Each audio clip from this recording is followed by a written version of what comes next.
పాత చింతకాయ తొక్కు అని చెప్పేసి మనం చాలా సింపుల్గా తీసి పడేస్తాం, కానీ అలాంటి చింతకాయ తొక్కు ఇంట్లో ఉంటే మటుకు మనకు ఎప్పుడు కావాలంటే అప్పుడు, నోరు బాగాలేనప్పుడు కావచ్చు, కర్రీస్ చేసుకోలేనప్పుడు కావచ్చు, సింపుల్గా వెరైటీగా మనము పచ్చళ్ళు దంచేసేసుకోవచ్చు అండి. హాయ్ అండి, వెల్కమ్ టు పొరిగింటం పొలుగు రుచులు. ఈరోజు నేను మీకోసం అలాగా చింతకాయ తొక్కుతోటి ఇంట్లోనే సింపుల్గా పల్లీలు వేసేసుకొని ఒక పచ్చడి ఎలా చేసుకోవాలో చూపించబోతున్నాను. ఈ పచ్చడి పుల్లంగా కారంగా అక్కడక్కడ మనకు తినేటప్పుడు మనకు ఆ పల్లీల యొక్క నట్టి ఫ్లేవర్ తగులుతూ చాలా అంటే చాలా బాగుండబోతుందండి. మీరు కనుక చింతకాయ తొక్క అనేది మన విలేజెస్లో చాలా ఫేమస్. ఖచ్చితంగా ఎవ్రీ ఇయర్ మన ఛానల్లో కూడా చింతకాయ తొక్క ఎలా పెట్టుకోవాలో వీడియో కూడా ఉందండి. సో మీరైతే ఈ వీడియో మొత్తం కూడా చేసి లైక్ చేసి సేవ్ చేసి పెట్టేసుకోండి. ఎప్పుడైనా చింతకాయ తొక్క ఉంటే వెంటనే ఈ పచ్చడి దంచేసుకోవచ్చు. సో ఓకేనా. సో ముందుగా నేను ఇక్కడ ఒక 150 గ్రాముల వరకు పచ్చిమిరపకాయలు తీసుకుంటున్నానండి. అలానే ఒక 1/4 కిలో వరకు చింతకాయ తొక్కు తీసుకుంటున్నాను. అలానే ఒక 100 గ్రాములు పల్లీలు. ఇక్కడ నేను మెంతులు వచ్చేసి ఒక 1/2 స్పూన్ కంటే తక్కువ తీసుకున్నానండి, కానీ కొద్దిగా వేయించేటప్పుడు మాడిపోయి, మీరు మటుకిలా మార్చుకోకుండా బాగా తీసుకోండి. ఈ చింతకాయ తొక్కు అనేది నేను యాక్చువల్గా మన ఛానల్లో ఆల్రెడీ వీడియో ఉందండి. మన ఇంట్లో కూడా ఖచ్చితంగా పెట్టే ఉంటారు విలేజెస్లో అమ్మ వాళ్ళు, అమ్మమ్మ వాళ్ళు. సో ఉంటే మటుకు ఖచ్చితంగా ఈ పచ్చడి తెచ్చి పెట్టుకొని ఇంట్లో మటుకు చాలా యూజ్ఫుల్ అవుతుంది. సో ఈ పచ్చడి ఆల్రెడీ మనము ఉప్పు పసుపు వేసి దంచుకున్నాం కాబట్టి నేను ఇక్కడ ఉప్పు అనేది మెన్షన్ చేయట్లేదండి. సో అది అర్థం చేసేసుకోండి. ఓకే. అలానే ఒక 3 స్పూన్ల వరకు పచ్చనగపప్పు తీసుకోండి. ఇవి బాగా నూనెలో ఫ్రై అయిన తర్వాత చాలా బాగుంటాయండి పంటికి తగులుతూ. అలానే 4 వరకు ఎండుమిరపకాయలు, ఒక 20 వరకు వెల్లుల్లిపాయలు, ఒక స్పూన్ వరకు పోపు దినుసులు, అలానే ఒక 1/2 స్పూన్ వరకు జీలకర్ర కూడా తీసుకోండి. అలానే ఒక చిటికెడు వచ్చేసి ఇంగువ కూడా తీసుకోండి. ఇంగువ వేయడం వల్ల ఫ్లేవర్ అండ్ ఆ స్మెల్ కూడా చాలా బాగుంటుంది. ఓకేనా. ఇప్పుడు ఏంటంటే ఫస్ట్గా మనము తీసుకున్న పల్లీలు అంటే వేరుశనగ పప్పుని ఏంటంటే దోరగా ఫ్రై చేసుకోండి లో ఫ్లేమ్లో. అవి బాగా మంచి కలర్ వచ్చేసిన తర్వాత, ఇలా స్కిన్ అంతా పైన కొద్దిగా కలర్ మారిన తర్వాత ఇంకా ఫ్లేమ్ ఆఫ్ చేసుకునేసి మనము వీటిని పూర్తిగా చల్లారనివ్వండి. ఎందుకంటే మనం మిక్సీలో వేసినా ఓకే, లేదంటే మనం దంచుకునే దానికైతే అంత చల్లాల్సిన అవసరం లేదండి. మిక్సీలో వేసే పని అయితే ఖచ్చితంగా పూర్తిగా చల్లారనిచ్చేసేయండి.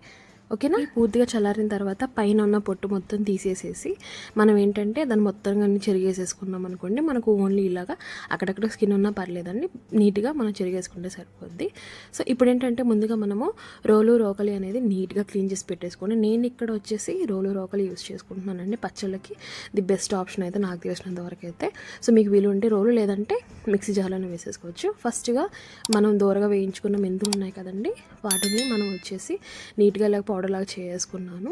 ఇప్పుడు ఇందులోనే మనము ఆల్రెడీ వేయించుకుని చల్లారి పెట్టుకున్నటువంటి పల్లీలు పైన స్కిన్ తీసేసుకునేసి ఆ శనగకాయ పప్పులు కూడా వేసేసుకోండి. శనగకాయ పప్పులన్నా పల్లీలన్నా వేరుశనగ పప్పులన్నా అన్నీ ఒకటేనండి. సో వీటిని కూడా వేసేసుకునేసి ఇది కూడా మనము నీట్గా వీలైనంత వరకు బాగా పౌడర్ లాగా అయ్యేంత వరకు దంచేసేసుకోండి. సో మిక్సీలో అయితే మెత్తగా అయిపోతాయండి. రోట్లో ఏంటంటే కొద్దిగా కచ్చిపచ్చిగా ఉంటుంది, కొద్దిగా అక్కడక్కడ చిన్న ఈ పల్లీల ముక్కలు తగులుతూ.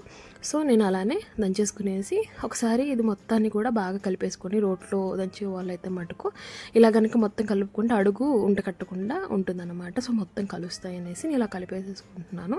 సో ఇలా కలిపిన తర్వాత ఇప్పుడు మనం పచ్చిమిర్చి నీట్గా వాష్ చేసుకునేసి తొడాలు తీసేసిన పచ్చిమిర్చి పచ్చిగానే డైరెక్ట్గా యాడ్ చేసి పచ్చిమిర్చిని కూడా నీట్గా బాగా దంచేసేసుకోవాలండి. ఈ పచ్చిమిర్చి అనేది మనకు అక్కడక్కడ చిన్న ముక్కలుగా ఉంటేనే మనకు ఈ పచ్చడికి చాలా టేస్ట్ వస్తుందండి. మరీ మొత్తంగా ఏదో పేస్ట్ లాగా చేయాల్సిన అవసరం అయితే లేదు.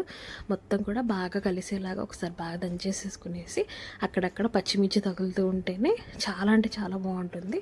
సో ఇలా దంచుకున్న తర్వాత మొత్తాన్ని ఒకసారి మళ్ళీ మొత్తం ఒకసారి కలిపేసేసుకున్నాం అనుకోండి. ఈ పల్లీలు ఏంటంటే అడుగు ఉంటగా అయిపోతాయండి. సో అందుకని చెప్పేసి ఇలాగ అప్పుడప్పుడు కలుపుతూ ఉంటే ఏమవుద్దంటే మొత్తం కూడా బాగా కలుస్తుంది. సో మీరు మిక్సీ వేసుకుంటే కచ్చపచ్చగా గ్రైండ్. ఇప్పుడు ఇందులోనే మనం ముందుగా రెడీ చేసి పెట్టేసుకున్నటువంటి చింతకాయ తొక్కు ఉంది కదండి, అది యాడ్ చేసుకోవాలి. చింతకాయ తొక్కు నేను ఆల్రెడీ మన వీడియోలో నీట్గా ఎలా చేసుకోవాలో చెప్పి పెట్టేశానండి.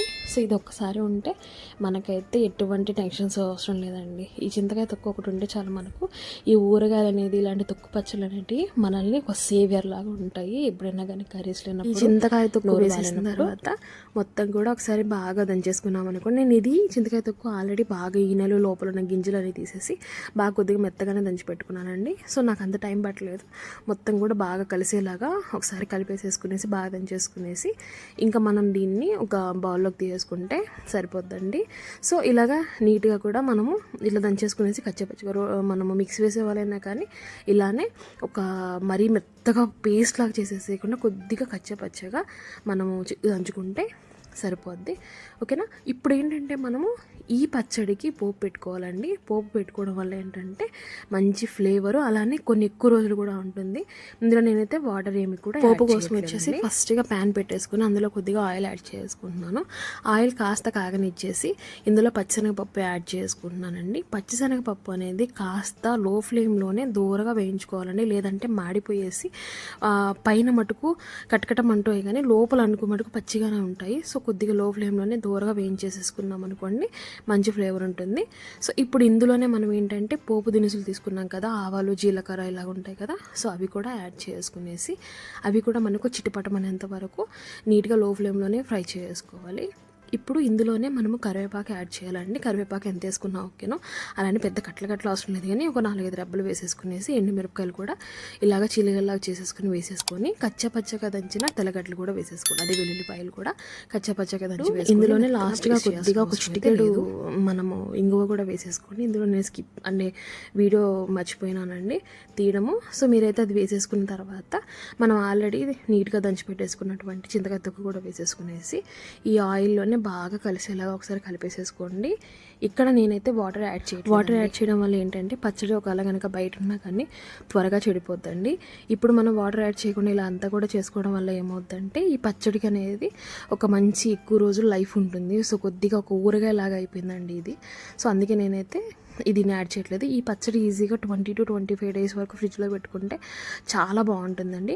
మీకు అలా కనుక కొద్దిగా లూజ్గా కావాలి పచ్చడి అనుకుంటే వాటర్ యాడ్ చేసుకొని ఫ్రిడ్జ్లో పెట్టేసుకోండి. ఓకేనా.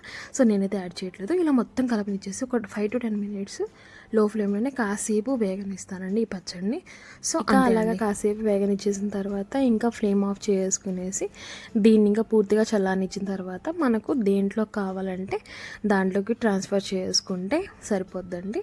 మన చింతకాయ తొక్కుతో ఈ పల్లి పచ్చడి అయితే ఈజీగా రెడీ చేసుకున్నాము. చాలా సింపుల్ అండి. టేస్ట్ కూడా అంతకంటే చాలా బాగుంటుంది. పుల్లంగా కారంగా అక్కడక్కడ నటీ ఫ్లేవర్తో చాలా అంటే చాలా బాగుంటుందండి ఈ పచ్చడి. ఇది రైస్లోకే కాకుండా మనకు చపాతీలో కూడా చాలా బాగుంటుందండి. ట్రై చేయండి కావాలంటేను.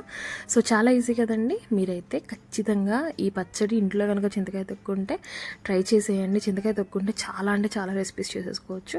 నేను ఇంకా ఇదే ప్యాన్లో కొద్దిగా వేడివేడిగా అన్నం వేసేసుకునేసి కాస్త నెయ్యి వేసేసుకునేసి తినేస్తున్నానండి. పుల్లంగా కారంగా ప్రతి ఒక్కటి పర్ఫెక్ట్గా సరిపోయిందండి. టేస్ట్ అయితే ఇప్పటికి కూడా నోట్లో నీళ్ళు వేస్తున్నాయి. ఇలాగా మరిన్ని రెసిపీస్ కోసం మన ఛానల్ని వెంటనే సబ్స్క్రైబ్ చేసుకొని మన ఫ్యామిలీలోకి వచ్చేసేయండి. అలానే ఈ వీడియో లాస్ట్ వరకు చేస్తుంటే మటుకు లైక్ చేసి మీ ఫ్రెండ్స్ అండ్ ఫ్యామిలీతో కూడా షేర్ చేసుకోండి. ఓకేనా. Thanks for watching. బాయ్.